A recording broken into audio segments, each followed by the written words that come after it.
Halo semuanya, selamat datang kembali. Apa kabar kalian semua? Semoga baik-baik saja. Pada video kali ini kita akan membahas lanjutan dari sebuah film animasi yang berjudul Journey to Immortality Season 3. Baiklah, daripada kalian semua penasaran, mari kita mulai saja pembahasan lanjutan untuk episode kali ini. Tanpa berbasa-basi lagi, langsung saja kita mulai videonya.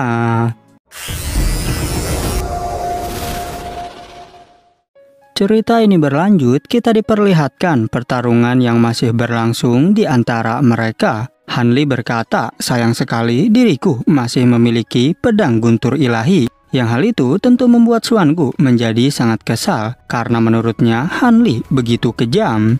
Xuangu menegaskan, hari ini aku akan menunjukkannya kepadamu, api Sura legendaris yang terkuat di dunia ini. Dan benar saja kekuatan api tersebut mulai dikeluarkan oleh dirinya.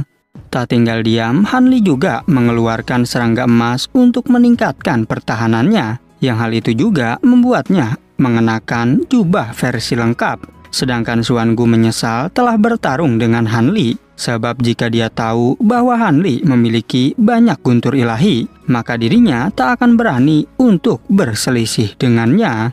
Xuangu juga tak mengira kalau dirinya akan dibuat terpojok seperti ini. Bahkan di seluruh lautan bintang kekacauan, Hanli adalah salah satu kultivator yang wajib diperhitungkan.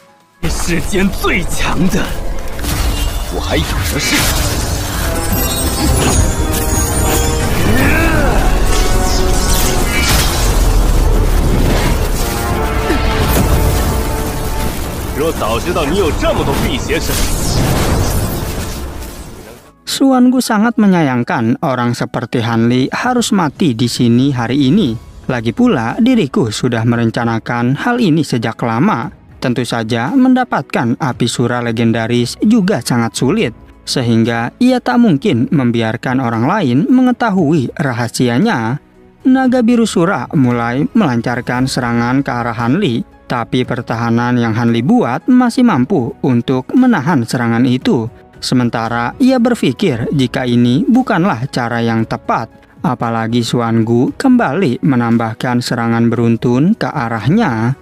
Ketika pertarungan berlangsung, Hanli berpikir bahwa api es surgawi telah dikombinasikan dengan api hitam dan juga guntur, yang mana kekuatan ini saling menahan dan bergabung menjadi satu, yang menurutnya kekuatan tersebut sungguh berbahaya. Walaupun demikian, kali ini Xuangu menggabungkannya secara terburu-buru, dan ia mengira jika Xuangu tidak punya pilihan lain selain menggunakannya. Oleh karena itu, ketiga kekuatan ini tidak sepenuhnya diintegrasikan dengan baik.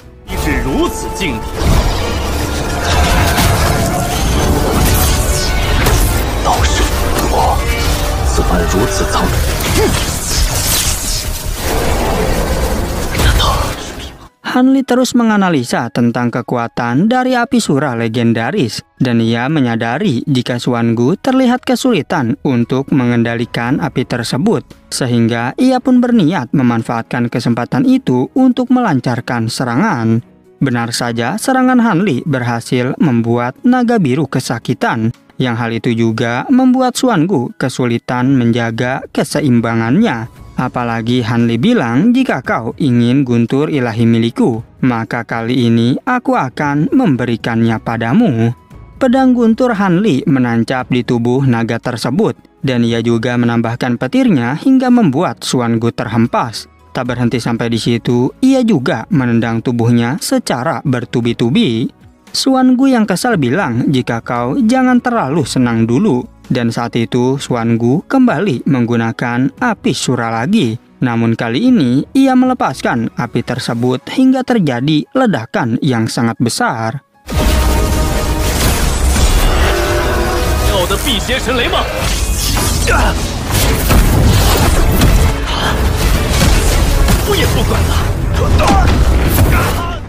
Ketika mereka berdua terpental, Xuangu mengatakan, jika kita sebaiknya cepat pergi dari sini, karena api es surgawi akan membuat kultivator kehilangan nyawanya. Ia mengingatkan jika kita akan melanjutkan pertarungan di lain waktu. Namun Hanli sadar kalau Xuangu tak boleh dibiarkan lari. karena jika tidak, maka akan datang masalah yang tak ada habisnya. Han Li segera menghunuskan pedangnya ke arah Xuan Gu. Tapi Xuan Gu bilang jika kita harus menyelamatkan diri lebih dulu. Namun Han Li tetap tak peduli karena ia akan bertarung sampai mati. Lagi pula menurutnya kita berdua sama-sama sudah mengeluarkan kartu andalan rahasia. Adu tebasan pedang terjadi begitu cepat di antara keduanya. Dan Xuan Gu semakin kesal dengan kenekatan Han Li. Karena jika terus begini dirinya bisa mati. 还不快逃！打谁就是不死不休啊！我们知道彼此太多底牌，怎么不休吗？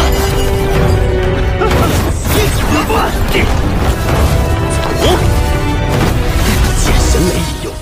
Setelah pertarungan berhenti sesaat, Xuan Gu pun terus tertawa. Tapi tanpa diduga, percikan api surgawi mengenai tubuhnya. Ia baru teringat jika hal ini terjadi karena tebasan Han Li sebelumnya. Xuan Gu berkata, rupanya keberuntungan tidak berpihak kepadaku. Tapi meskipun begitu, kau tetaplah pemenang yang akan mendapatkan semuanya. Oleh karena itu, ia pun meniup api tersebut hingga membakar tubuhnya.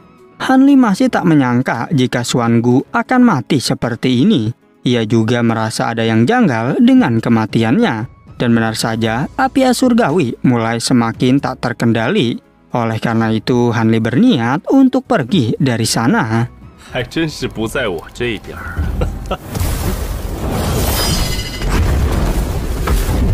好，得赶紧离开此地，获得控制。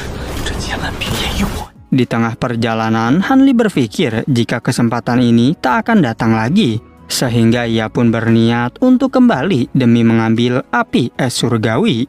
Yang rupanya api itu kembali menyatu setelah diledakkan. Tanpa pikir panjang, Han Li segera mengamankan api surgawi tersebut. Ia berusaha menggunakan guntur ilahinya untuk menahan kekuatan api itu. Yang pada akhirnya Han Li berhasil mendapatkan api es surgawi.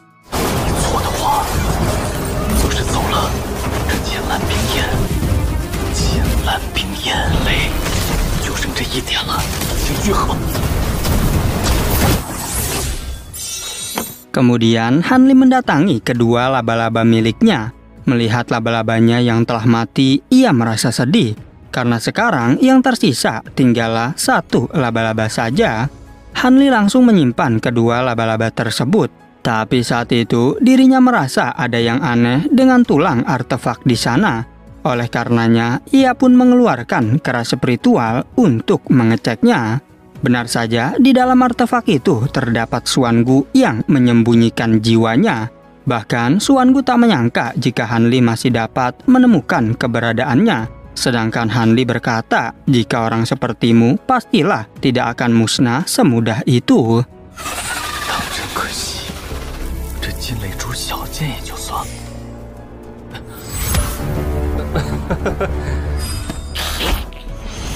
Xuan Gu bilang jika ia akan memberikan teknik terkuatnya kepada Han Li. Dirinya juga rela jika harus jadi bawahan Han Li untuk selamanya. Asalkan Han Li mau membiarkan jiwanya tetap hidup. Walaupun demikian, Han Li tak mau menerima tawaran itu. Sehingga Xuan Gu menjelaskan jika kau telah dilacak oleh Ji Yin.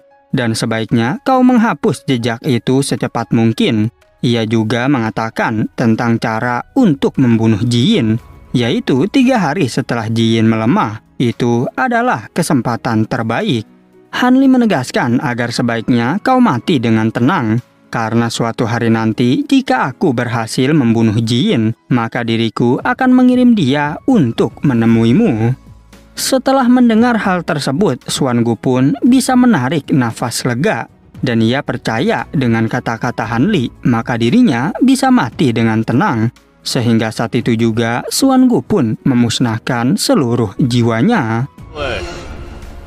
不好受，有朝一日我若是能胜过吉因，我那3天全年阳气最盛的3手下，给你当牛做马。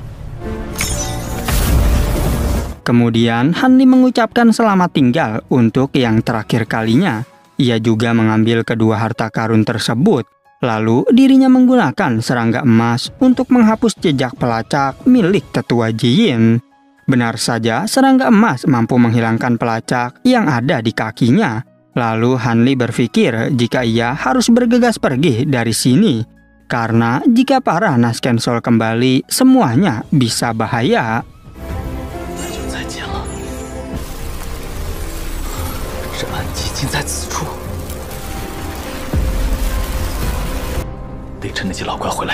Di sisi lain, tetua Istana Bintang terkejut dengan kejadian aneh di Istana Sutian. Karena Jin Kui bilang bahwa kejutan besar telah terjadi kali ini. Meskipun terdapat penghalang yang kuat di dalamnya, tapi tetap saja api es surgawi telah meledak dengan seluruh kekuatannya. Tetua Bintang bertanya apakah kita harus membunuh Wan Tianming bersama Jin. Dan sepertinya Jin Kui merasa kesal dengan kejadian ini. Apalagi rencana Istana Bintang sudah hancur berantakan. Jin Kui berniat untuk kembali ke Istana Bintang membuat rencana baru.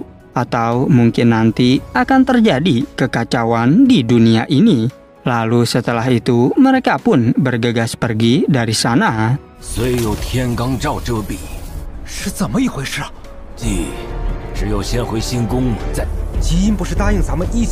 Kembali ke Hanli yang menggunakan petanya untuk keluar dari Istana Sutian.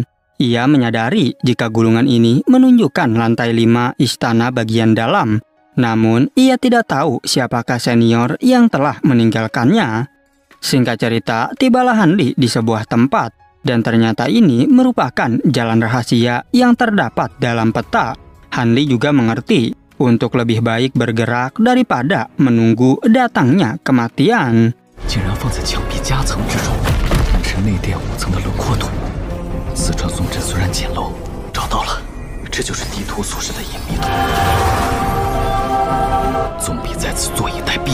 Dan pada akhirnya film pun bersambung. Tapi mari kita saksikan cuplikan untuk episode berikutnya. Pada episode berikutnya, kita akan diperlihatkan Jiyin yang berselisih dengan Manhuzi. Dan para Naskensol ini kebingungan apakah yang telah terjadi sebenarnya. Dan siapakah orang yang telah mendapatkan periuk Sutian. Di sisi lain, Hanli melihat seorang gadis cantik yang misterius. Dan ia pun mencoba untuk berbicara dengannya.